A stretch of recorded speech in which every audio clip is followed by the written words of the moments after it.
Welcome to SN channel. Telangana ప్రభుత్వం ఉద్యోగులకు శుభవార్త తెలుపనుంది. ఉద్యోగులకు ఒకేసారి 2 డిఏ పెండింగ్ డిఏలను విడుదల చేసే అవకాశం.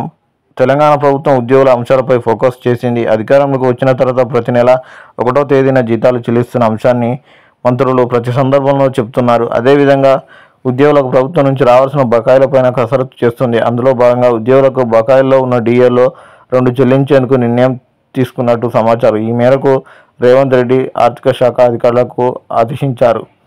ప్రభుత్వ ఉద్యోగులకు పెన్షన్లకు పెండింగ్లో ఉన్న 4 డిఏల్లో 2టిని మంజూరు చేయాలని తెలంగాణ ప్రభుత్వం నిర్ణయించింది.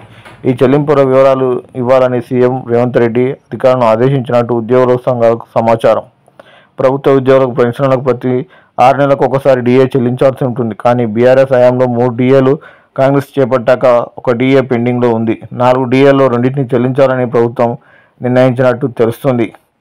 తాము ప్రభుత్వంలో గతంలో కంటే భిన్నంగా ఉద్యోగుల ప్రక్షాళనను నిలుస్తుందని ముఖ్యమంత్రి రేవంత్ రెడ్డి ఇప్పటికే స్పష్టం చేశారు.